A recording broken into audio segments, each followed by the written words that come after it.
A little bit before 13, I started taking a dose of testosterone that wasn't enough to even gloss my lips. It felt like everything for me was finally settling into place. Knowing I was on a medication that was going to help me be the person I'm supposed to be, that ease kind of definitely changed my outlook on everything. So that's good and done.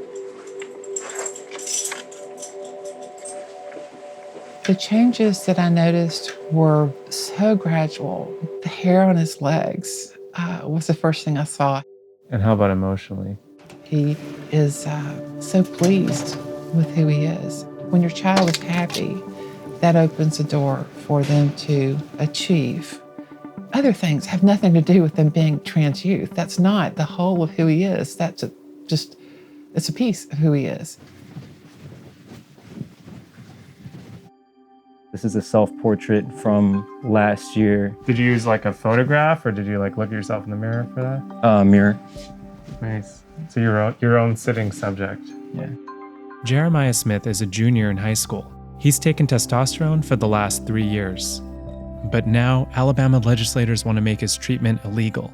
These kids are an easy target for politicians to pick out and mischaracterize and attack.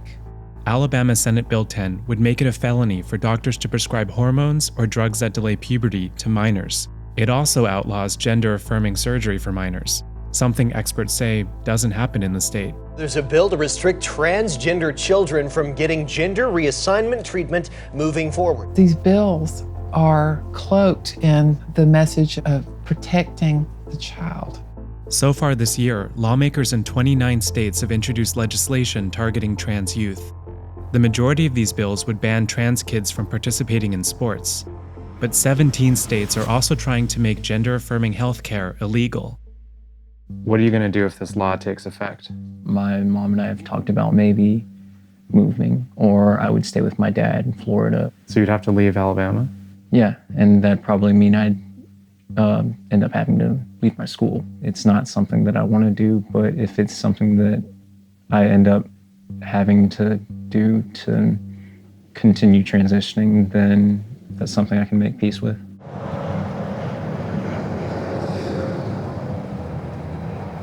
So we're on our way to the state capitol where there's a public hearing today for the Senate version of the bill. This is basically the last chance for opponents to try to convince legislators not to pass it. They're minors. We want to make sure they get more mature to make more mature decisions. These drugs are very, very powerful. They have life-altering ramifications, and we believe we need to protect children, and this bill does that. If vulnerable, gender-confused minors are validated in their confusion or convinced by social media or a therapist that sex change, in quotes, will bring them happiness, they can be led into a life fraught with medical and emotional dysfunction.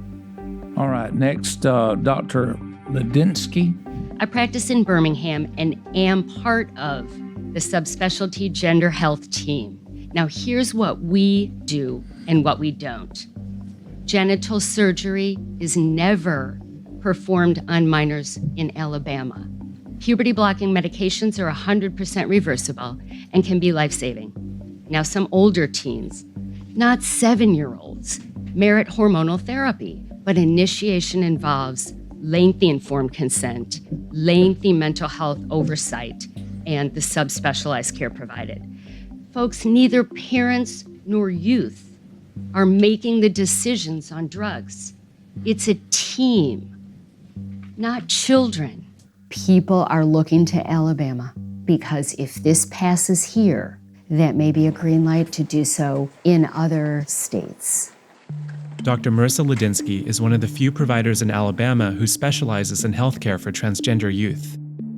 What happens to you if this bill passes? Myself and my colleagues who prescribe these medications would either risk criminalization, a Class C felony, 10 years in prison, and a hefty fine.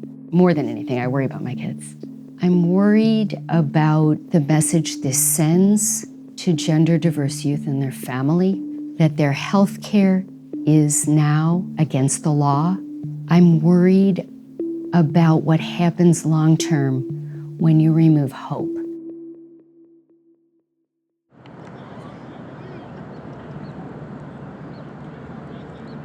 SB 10 in Alabama isn't just a battle over hormones for trans kids. This bill could also have mental health consequences. More than half of transgender youth have considered killing themselves. Of that group, 41% attempted suicide. Trans advocates are worried that bills like the one in Alabama could make things worse. Before I came out, I was in a really, really bad place, and it was not good at all. And then I started to live as I wanted to live, and that changed a lot. What about the argument that you're young, you're teenagers, and you'll change your mind when you're older? I would have stopped after the first time someone tried to beat the shit out of me, like if it was a phase or if I was like, questioning but not really, I would have stopped then, I guess. It's hard to live and exist knowing that the majority of people would commit violence towards you, I guess, if given the chance, or just generally don't support your existence. So what do you wish the lawmakers down in Montgomery knew about your lives? Honestly, we're just people trying to live our best lives, just like everyone else is. My goal in life is not to make everyone around me trans. My goal is to live my life as who I want to be. And that's it. I don't think any of these legislators understand the process of transitioning in any kind of way, whether that's socially or hormonally or medically. The easy route for them to take is just masking their bigotry or ignorance as care for youth.